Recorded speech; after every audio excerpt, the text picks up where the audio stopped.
When it comes to relationships, everyone has their own way of showing love. Sometimes, these behaviors and thought processes can be negative rather than positive. According to a study, children who had a secure relationship with their parents growing up tend to have better interpersonal relationships later on, while children who had more unstable relationships are more likely to have unhealthy behaviors and instability in relationships. Dr. Milan and Kay Yurkovich determined that there are 5 different love styles that often are determined by your childhood. So what does each love style say about your childhood? 1. The avoider.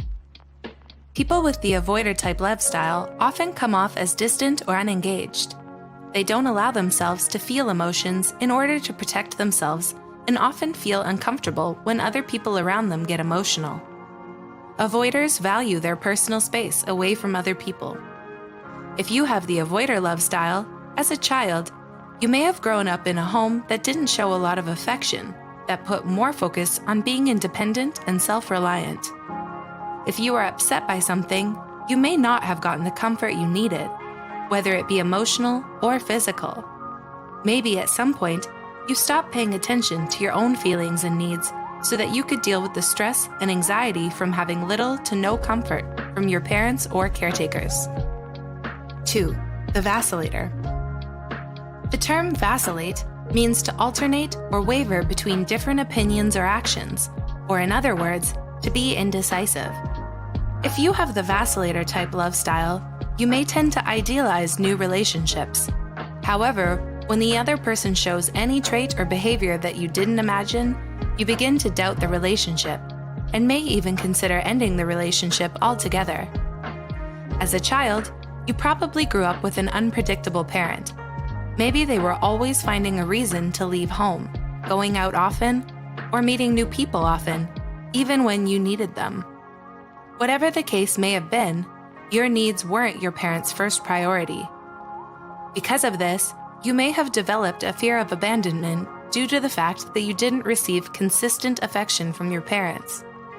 As both a child and an adult, you also probably were very sensitive and perceptive, noticing even the slightest sign that someone in your life was distancing themselves.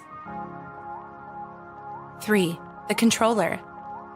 If you have the controller love type, you probably feel the need to have control in a relationship to avoid the vulnerable, negative feelings you experienced as a child. By being in control, you can ensure that you limit your exposure to feelings like humiliation, fear, and helplessness. The one emotion that doesn't make you feel vulnerable is anger, so you may use anger to express your emotions. You probably have a particular way you like things done, and when those expectations aren't met, you may get angry or stressed. If you identify as a controller, you probably grew up in a home where there wasn't a sense of protection. When there was some sort of harm in your life, no one was there to make sure you were kept safe. You didn't like stepping out of your comfort zone and did whatever you could to keep yourself from experiencing negative feelings. You learned to be emotionally tough and how to take care of yourself, because if you didn't, you were susceptible to being hurt. 4. The pleaser. Someone with the pleaser love type has the main focus of making sure others around them are happy, even if it means sacrificing their own wants and needs in order to do so. Pleasers have a habit of monitoring the moods of those around them to make sure they are kept happy. If someone has a negative change in mood, the pleaser may have an internal struggle with feeling anxious, upset, or stressed. If you're a pleaser, you don't enjoy or handle conflict easily, so you may lie or do or say what the other person wants just to avoid conflict. It's often hard for a pleaser to say no. As a child, you grew up with a parent who was overly protective, angry, or critical. They may have had overly high standards they wanted you to meet, and if you didn't do as well as they wanted, you wouldn't get a positive response from them. People usually saw you as the good kid. Rather than receiving comfort from your parents, you may have actually been giving them comfort when they were being reactive or apologizing for things that were out of your control.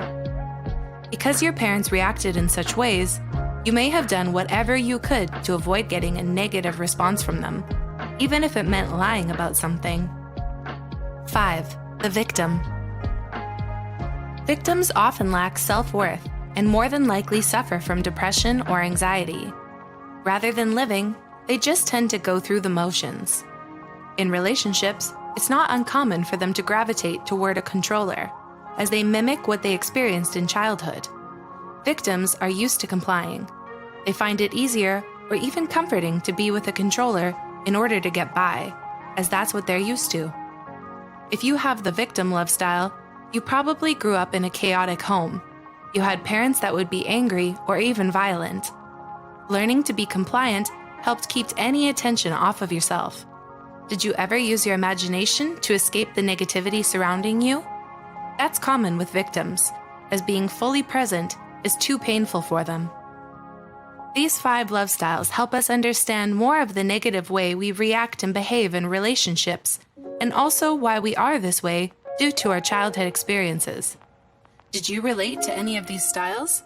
Leave a comment below